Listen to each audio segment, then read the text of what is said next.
আসসালামু আলাইকুম। আশা করি সকলেই ভালো আছেন। অনুবাদ ওসমান চ্যানেলের আরো একটি নতুন ভিডিওতে আপনাকে স্বাগতম। আজকের ভিডিওতে আমরা কুরুলুস ওরহান সিরিজের ৬ষ্ঠ ভলিউমের ২য় ট্রেইলার বিশ্লেষণ করব। মূলত আমাদের আজকের আলোচনা এবং বিশ্লেষণ থাকবে ফাতমা খাতুনের সাথে কি বাইজেন্টাইন কমান্ডার ফ্লাদিউসের বিয়ে হবে? ফ্লাদিউস কি তাহলে মুসলিম হয়ে যাবে? নাকি শাহিন বের ছেলে ইগিদ বের সাথেই ফাতমা খাতুনের বিয়ে হবে? তাছাড়া ওরহান বের পরবর্তী পদক্ষেপ কি হতে চলেছে? কি ঘটবে পরবর্তী ভলিউমে সম্পূর্ণ আলোচনা করব। সব প্রশ্নের উত্তর জানতে একটি লাইক দিয়ে ভিডিওটি শেষ পর্যন্ত দেখতে থাকুন এবং কে কোন জায়গা থেকে কোন জেলা থেকে দেশ বা প্রবাস থেকে আজকের ভিডিওটি দেখছেন অবশ্যই কমেন্ট করে জানিয়ে দিন।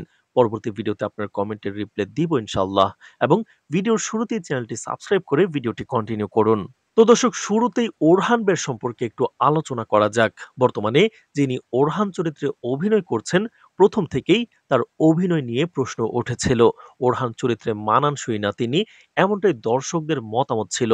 তবে নীলুফার খাতুনের অভিনয়ে সবাই মুগ্ধ। তবে গত ভলিউমে ওরহান বে যখন ওসমান বের আসনে বসলেন, তারপর থেকে তার বুদ্ধিদীপ্ত পদক্ষেপ, অ্যাটিটিউড এবং তার অভিনয় সবার মন কেড়েছে। ওরহান চরিত্রটিকে দর্শকেরা আগের থেকেও পছন্দ করতে শুরু করেছে। আমাদের বিশ্লেষণ বলছে, যেহেতু ঐতিহাসিক সিরিজের এটাই এই অভিনেতার প্রথম অভিনয়, সেজন্যই এমন হলেও ধীরে ধীরে পরবর্তী আরো কয়েকটি ভলিউম পরে ওরহান বে চরিত্রের অভিনয় পরিপক্ক হয়ে উঠবে। তো দর্শক, এবার আমরা আলোচনা করব ফ্লাদিউস কি মুসলিম হবেন কিনা। কারণ আমরা গত ভলিউমে দেখেছি ফ্লাদিউস ফাতমা খাতুনকে গোলাপ উপহার দিয়েছে, যেটাকে প্রপোজ করা বলাও চলে। অন্যদিকে ফাতমা খাতুন ফ্লাদিউসকে সুস্থ করেছে, আবার ফ্লাদিউসও ফাতমা খাতুনের জীবন বাঁচিয়েছে আড়ালে থেকে। ওসমান বে ও ওরহানের সাথে যুদ্ধ থাকলেও কাই পরিবারের মেয়ে ফাতমা খাতুনের প্রতি ফ্লাদিউসের ভালোবাসা জন্মেছে। আর ফ্লাদিউসের এইসব কর্মকাণ্ড দর্শকেরাও পছন্দ করছেন। ফাতমা খাতুনও এক প্রকার দুর্বল হয়ে পড়তেছে ফ্লাদিউসের জন্য। কারণ ট্রেইলারে আমরা দেখতে পেলাম শাহিন বের ছেলে ইগিত বের জন্য ফাতমা খাতুনকে চেয়েছেন ওসমান বের কাছে। তবে এই বিয়েতে ফাতমা খাতুন এবং নীলুফার খাতুন রাজি নন। তাদের এক্সপ্রেশন দেখে বোঝা গেছে তারা চায় না এই বিয়েটা হোক। এর পেছনে কারণ থাকতে পারে, ফাতমা খাতুন মনে মনে ছদ্মবেশী ব্যবসায়ী ফ্লাদিউসকে পছন্দ করা শুরু করেছেন। তাহলে প্রশ্ন আসে, ফ্লাদিউস কি আসলে সত্যিই মুসলিম হবে? আমাদের বিশ্লেষণ বলছে এখানে দুটি ঘটনা ঘটতে পারে। প্রথমত, ইগিত বের সম্পর্কে বলে নেই। আমাদের বিশ্লেষণে ইগিত বের সাথে ফাতমা খাতুনের বিয়ে হবে না। শাহিন বে ওসমান বে ও ওরহান বের বিরুদ্ধে। তার ছেলে ইগিত বের সাথে বিয়ে হবে না কোনোভাবেই ফাতমা খাতুনের।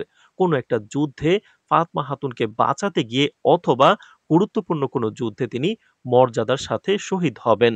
যেমনটা সিজন 6 এ সারুজা বে এবং ইউসুফ বে মারা গিয়েছিলেন কায়ীদের জন্য। অন্যদিকে ফ্লাদিউসের সাথে ফাতমা খাতুনের বিয়ে কোনোভাবেই হবে না। ফ্লাদিউসও মুসলিম হবে না। চতুর ফ্লাদিউসের এইসব কর্মকাণ্ড পরিকল্পনার অংশ হতে পারে। ফাতমা খাতুনকে প্রেমের জালে ফাঁসিয়ে বুশরা অবরোধ অবসান করতে চায় ফ্লাদিউস। তবে শেষ পর্যন্ত ফ্লাদিউস চরিত্রের অভিনয় দর্শক প্রিয়তা পাচ্ছে। পরিচালক যদি তাকে মুসলিম বানিয়ে কায়ীদের আল্প করেন, ফাতমা খাতুনের সাথে বিয়ে হয়, ব্যাপারটা মন্দ হবে না। দেখা যাক পরিচালক মেহমেদ বোজদা কি করেন। তবে পরবর্তী ভলিউমে ওরহান বের পদক্ষেপগুলো হবে একজন পরিপক্ক সুলতানের ন্যায়। আমাদের ভিডিও নিয়মিত যদি দেখতে চান কমেন্টে জানান। আমরা চেষ্টা করব আগের মতো সব ট্রেইলার ভলিউমের ভিডিও দিতে। আমরা অনুবাদ আর্তুগুল টিম দর্শকদের জন্যই কাজ করে যাচ্ছি। আজ এ পর্যন্তই, ধন্যবাদ।